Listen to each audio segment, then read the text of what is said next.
Hello, my loves. Hope everyone's having a great day. I am so excited to start this series with you.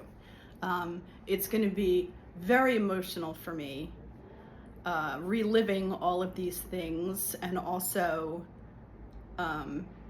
recognizing how far I've come from where I was in my mindset and my perspectives, and just how everything got processed or didn't get processed and I ignored it, and that never solves anything or helps anything.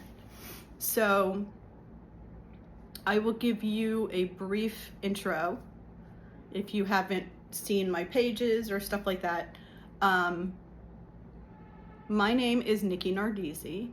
I'm in New York City with my hubs and my 80-pound gorgeous pit bull, Apollo, who I lovingly call Chicken. He is just such a good boy, but I'm not going to go off on that. I have written a book, Badass Gratitude. Now I don't know what I did with it. Oh, it's in my lap. Oh my God. Badass Gratitude. Small GR, big attitude. I am a mindset and success coach. I'm certified in neuroscience. I am going for a certification in psychology. I have been through some real shit, as we all have, and I feel blessed to have come out on the other side of it.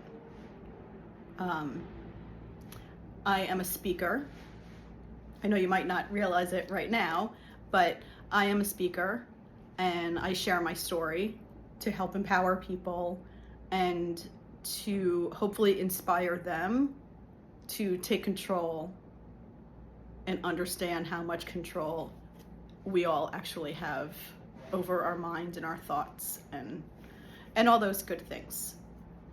When I was 12, I became diabetic with type 1 diabetes. When I was 23, due to diabetes, I developed diabetic retinopathy and I became legally blind at 23. I see about 10 to 15% of what people with 20/20 vision see, and it varies from eye to eye.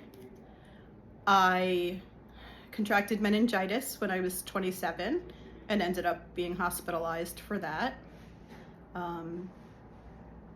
I married my husband when I was 34, and a month after my wedding, my mom died. She couldn't make it to our wedding, unfortunately, but I go through all of that too. And that was the loss of both my parents. So my father passed in 2001. When I was 40, I had a kidney and pancreas transplant. And at 43, my husband asked me for a separation from the marriage. And he said I was miserable and he was miserable and we couldn't go on living like that. And he was 100% right. And it threw me for a loop, to say the least, because I was so stuck in my own head, with all the things going on here, because of all the things that had happened to me. As I saw, that's how I saw it. And I felt like a victim. But he was 100% right. I was in New York, he was in Florida, and he said, don't come home. He wants me to find my happiness, he said. So I was not going home, and I had whatever I had in the apartment up here. That was it. And I had to start what I thought rebuilding my entire life.